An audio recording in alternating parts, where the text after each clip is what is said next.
নমস্কার দর্শক আমরা যারা সবেদা চাষ করি অনেক সময় কিন্তু আমাদের কাছে পর্যাপ্ত পরিমাণে ফল আসে না। ফুল কিন্তু হয়, পর্যাপ্ত পরিমাণে ফল হয় না। আর এই পর্যাপ্ত পরিমাণ ফল না হওয়ার মেন যে কারণটি সেটি কিন্তু গাছে সময় মতো প্রুনিং না করা। সবেদা গাছ যদি শুধু লম্বালম্বিভাবে বেড়ে ওঠে সে সমস্ত ডাল থেকে কিন্তু প্রচুর পরিমাণে সবেদা হয় না, একটা বা দুটো এরকমই। তাই আমাদের প্রয়োজন হয় প্রুনিংয়ের। আজকের প্রতিবেদন সবেদা গাছ কখন প্রুনিং করব, আর ঠিক কোন ধরনের ডালকে প্রুনিং করব, আর কোন ডাল রেখে দিব যে ডালে কিন্তু আমাদের সবেদা হয়। দর্শক, সবেদা গাছকে যদি আমরা গভীরভাবে লক্ষ্য করি তবে দেখতে পাবো কিছু কিছু ডালে প্রচুর পরিমাণে ফুল থাকে, আর কিছু কিছু ডালে কিন্তু তেমন ফুল হয় না। এই দেখুন, কয়েকটি ডাল শুধু লম্বালম্বিভাবেই বেড়ে যাচ্ছে। এই যে বেড়ে যাচ্ছে, এখন কতটা লম্বা হয়ে গিয়েছে। এই দেখুন, খুব মোটা মোটা ডাল, কিন্তু ফুল নেই, একটিও ফুল নেই। দেখুন, একটিও ফুল নেই। এটা কিছুটা ওয়াটার শাকারের মতো বেড়ে যাচ্ছে। এই দেখুন, ফুল নেই। ঠিক আছে, যদি গাছকে আমরা শুধু শুধু ফেলে রাখি তবে এই সমস্ত ডাল এতটা লম্বা হয়ে যাবে যে গাছের যে খাদ্য, গাছ শিকড়ের সাহায্যে যে সমস্ত খাদ্য গ্রহণ করে, শোষণ করে, তার 60 থেকে 70% কিন্তু এরা খেয়ে নেবে। আর বেঁচে থাকবে যেই 30 থেকে 40%, সেই সমস্ত নিয়োগ হবে ফলে। আর তারপর কিন্তু ফল হবে খুবই কম পরিমাণে। তাই সবেদা গাছে যখন আমরা ডাল ছাঁটাই করব তখন একটা জিনিস লক্ষ্য রাখবো, এর যে প্রধান কাণ্ডটি 1 থেকে 2 ফিট হওয়ার পর মাঝখান থেকে কিন্তু কাটিং করে দেবো। যেমন আমি কাটিং করে দিয়েছি এখানেই দেখুন। এখান থেকে কাটিং করে দেওয়ার পর তার যে আশেপাশের ব্রাঞ্চগুলো, এই দেখুন, এটা একটি ব্রাঞ্চ, এটা একটি ব্রাঞ্চ, এই আশেপাশের ব্রাঞ্চগুলো কিন্তু অনেকটা শক্তিশালী হয়ে উঠবে। আর যেহেতু এরা কিছুটা আগে বেরিয়েছে, এই সমস্ত ব্রাঞ্চ কিন্তু পুরনো ব্রাঞ্চ, আর তখনই কিন্তু এই সমস্ত ব্রাঞ্চে সবেদা হবে। এই দেখুন গুটি, এই সমস্ত ব্রাঞ্চ থেকে কিন্তু আপনি সবেদা পাবেন। এই যে গুটি, এমন কিন্তু বহু গুটি সেট হয়ে গিয়েছে আমার কাছে। এই দেখুন গুটি, ঠিক আছে, বেশ কিছু সবেদা আমি খেয়েছি। এই দেখুন গুটি, এই যে গুটি, প্রত্যেকটা ডালের মধ্যে আপনি গুটি পাবেন। কোন ডালে? যে সমস্ত ডাল পুরনো সে সমস্ত ডালের ডগার দিকে গুটি।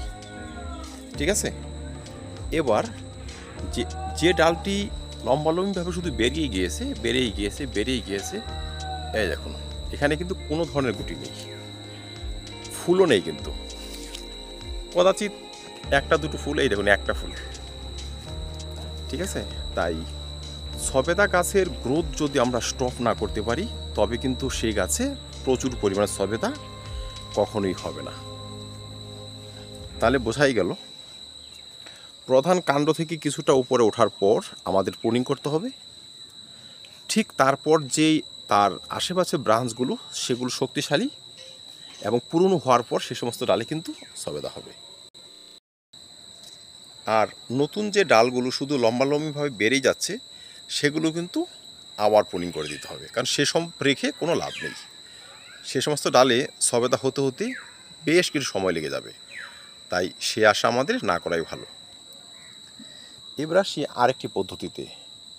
দর্শক, সবেদা গাছ কিন্তু অত্যাধিক ঝোপঝাড় হলে সে সমস্ত গাছে ফুল হয়তো হয়, কিন্তু সে সমস্ত গাছে কিন্তু অধিক পরিমাণে ফল হয় না। তাই অত্যাধিক ঝোপঝাড় রাখা যাবে না। পুরনো পাতাগুলো আমাদের কিন্তু কিছুটা ভেঙে দিতে হবে। যে সমস্ত পাতা পুরনো, গাছে খাদ্য গ্রহণে আদৌ সহায়ক নয়, সেসব পাতা কিন্তু ম্যানুয়ালি হাত দিয়ে ভেঙে দিতে হবে। তবে গাছের ঝোপঝাড় কিছুটা কমবে, আর যখনই ঝোপঝাড় কমবে তখনই কিন্তু গাছে ফল সেট হতে শুরু করবে। কারণ যেগুলো পাতা পুরনো হয়ে গিয়েছে, গাছে এখনও ঝুলে রয়েছে, তারা তো গাছে খাদ্য গ্রহণে হেল্প করে না। তার থেকে বেশি যে সমস্ত খাদ্য শিকড় শোষণ করে সে সমস্ত খাদ্যের ভাগ বসায়, এতে কিন্তু আমাদের কাজে কাজ কিছুই হয় না। তাই আমরা কিছুটা যদি হালকা করে দিই সে সমস্ত পাতা, সে সমস্ত অবাঞ্ছিত ডাল কেটে ঝেড়ে, তবে কিন্তু তার সমস্ত পুষ্টিটাই নিউভাবে ফুলে এবং ফলে, তখন কিন্তু বেশি পরিমাণে সবেদা হওয়ার সম্ভাবনা রয়েছে। এবার আসি কখন প্রুনিং করব। দর্শক, যে কোনো গাছ প্রুনিং করতে হয় ফুল আসার 2 থেকে 3 মাস আগে, কারণ প্রুনিং করার পর সে সমস্ত গাছকে আবার রিকভারি করে নিতে হয়, সেই সময়টুকু দিয়ে তারপর কিন্তু প্রুনিং করতে হয়। শীতের পরপরই কিন্তু এই সমস্ত গাছে প্রচুর পরিমাণে ফুল আসবে, তাই এখনও শীত শুরু হয়নি, এখন বর্ষার শেষ, এখনও মোটামুটি 15 দিন বা 1 মাস বর্ষার রয়েছে। এখন যদি আমরা প্রুনিং করে দিই, যে সমস্ত ডালে তেমন ফুল নেই বা ছোট ছোট ফল নেই, সে সমস্ত ডাল যদি এখন প্রুনিং করে দিই, শীতের শুরুতে যখন এই সমস্ত গাছ ফুল আসবে, তখন কিন্তু যেই সমস্ত কচি ডাল হবে তারা গাছকে খাদ্য যোগাবে, পুরনো ডালে ফুল আসবে, গাছ কিন্তু অনেকটা সুস্থ এবং স্বাভাবিকভাবে গ্রো করবে। তাই যাদের গাছ কোনোভাবেই প্রুনিং করা হয়নি, কোনো দিন প্রুনিং করেননি, ইচ্ছা করলে কিন্তু এখন প্রুনিং করে দিতে পারেন। আর সবসময় লক্ষ্য রাখবেন, যে সমস্ত ডালে সবেদা হচ্ছে 2-1টি, সেটি কিন্তু প্রুনিং করবে না, সে ডালে আরও হবে। যে ডাল একদমই সবেদা শূন্য, সে ডাল প্রুনিং করবে। আর সেপ্টেম্বর লাস্ট, অক্টোবরের ফার্স্টে কিন্তু অনায়াসে প্রুনিং করা যায়। দর্শক, সর্বশেষ একটি কথা বলবো, প্রুনিং করার পরপরই কিন্তু গাছে খাবার দিয়ে দেখবেন, কারণ সামনে হচ্ছে শীতকাল। শীতের এই 2 থেকে 2.5 মাস 3 মাস সময় কিন্তু গাছে কোনো ধরনের খাবার ব্যবহার করা যাবে না, করাও উচিত নয়।